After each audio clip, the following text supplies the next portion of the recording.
Good Thursday afternoon. I'm Charity Menifee, Director of Communicable and Environmental Disease and Emergency Preparedness here at Knox County Health Department. Our moment of gratitude today is dedicated to our confirmed cases and contacts to cases in the community. We are thankful for the way that these individuals have cooperated with our team to help lessen the risk of transmission to others. We know that getting a positive test result or being told that you're a contact to a case can be very scary. And we are very grateful to those folks for their willingness to follow our guidance in an effort to protect those around them. Moving on to our local situation. We have 367 confirmed cases of COVID-19 in Knox County. A quick note about this data point. We have 3 new cases today, but after our investigation, we also transferred out two out of our jurisdiction due to the residents elsewhere. So there appears to only be 1 more in our counts online today. Additionally, we have 10 probable cases. 315 of our cases have recovered. 40 individuals have been hospitalized at some point in their illness, and 2 Knox County residents are currently hospitalized. And we are also thankful that we have no additional deaths due to COVID-19 at this time. Beginning next week, we are piloting a new process for our testing.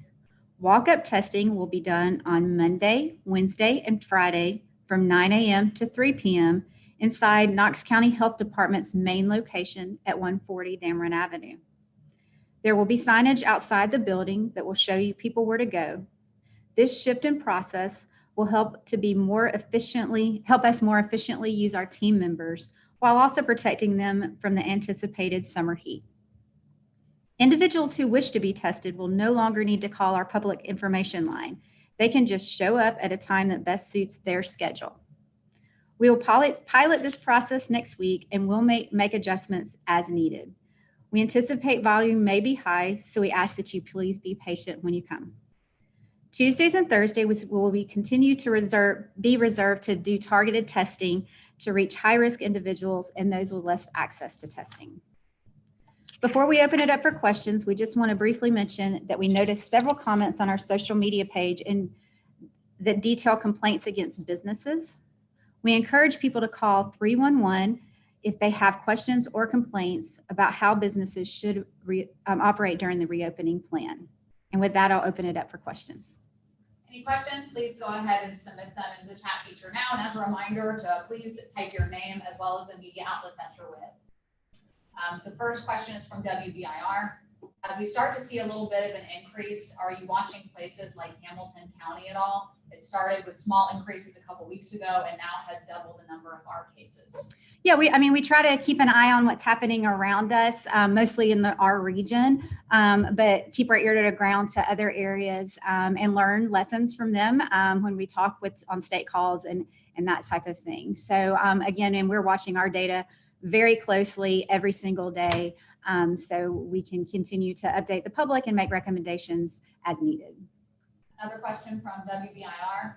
How many red lights will delay moving to the next phase, and how many will require us to move back to phase 2? I believe they mean phase 1.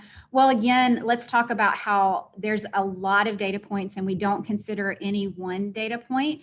And so it's really what the whole picture looks like.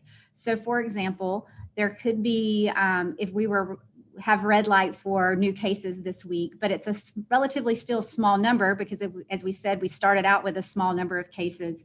So any increase in cases pretty much can be a statistically significant shift. But we do want to pay attention to that. So red lights are warnings, just like yellow lights are, to take a much deeper dive into the data and look at the information. But it's not just that alone. We still want to know about hospital capacity and the ability to take care of these patients, our ability in public health to track the new cases and do contact tracing and make sure people get into isolation and quarantine. So it's not a hard and fast answer. And we try to be very clear with that in the reopening plan and what we say on the website.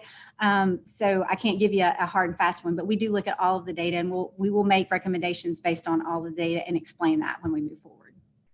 From David with WBLT, is there a concern as phase 2 continues and the perceived lack of people wearing masks? It is concerning when you're out in public and we're not seeing people wearing masks. And we continue, because that's one of the ways that we protect our neighbors and our community members, along with maintaining social distancing and washing hands and staying home when you're sick and all of the things that we ask people to do. So we ask that people take this seriously. The recommendations are in place to protect us and continue to move forward. From Brian Hornback, do you have a number of how many people has KCHD asked to be on quarantine? Well, so isolations for our cases. So all of the cases would be in isolation and in quarantine. I think we've monitored over 1,200 contacts, and all of those would be placed in quarantine as well and monitored daily. His follow-up question is it only positive COVID test results or also individuals that have been contacted by contact tracing?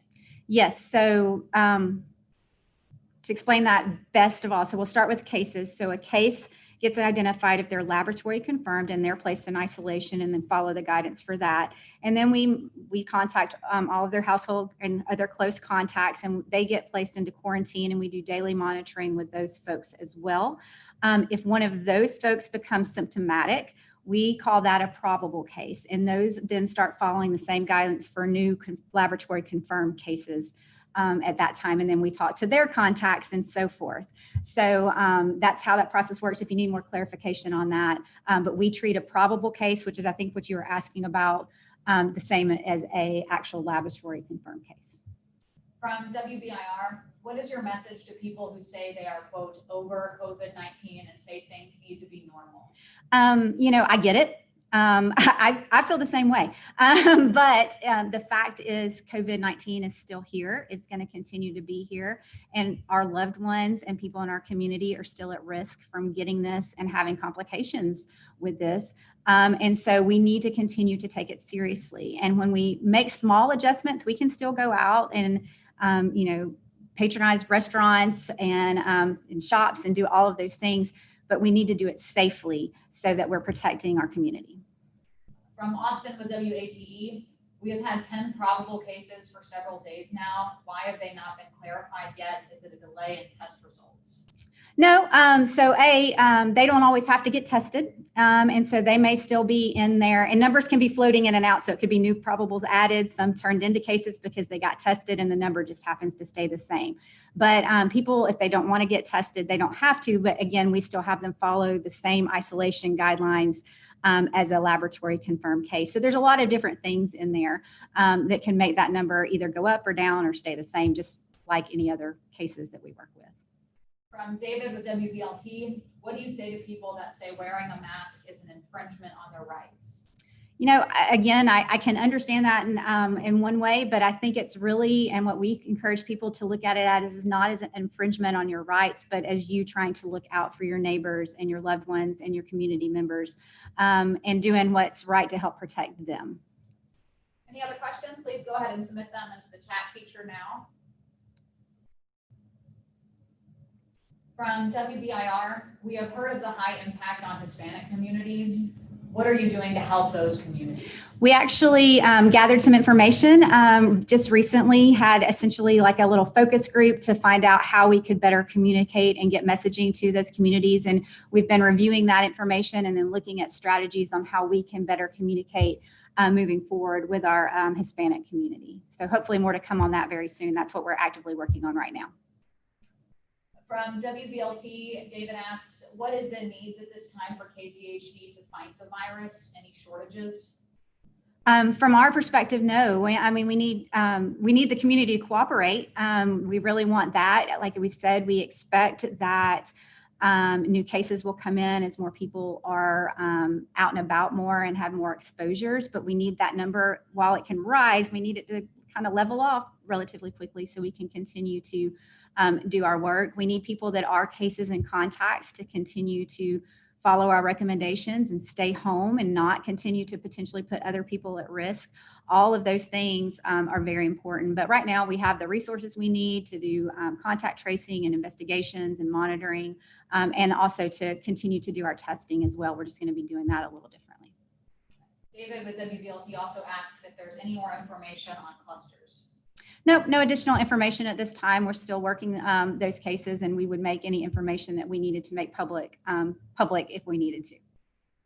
From Brian Hornback, Knox County School Board met in person last night. What did KCHD think of that? Well, I didn't realize that happened. So we just wanted to make sure, and with all cases, that people follow the social distancing guidelines. So people can meet in person, but we ask that they, stay 6 feet apart, wear a mask, they wash their hands, they don't participate if they're sick. The number of in phase 2 are groups of 50 or less. So all of those things, we just ask that people continue to follow the guidance as you move through this next phase. Any other questions, please go ahead and submit them into the chat feature now.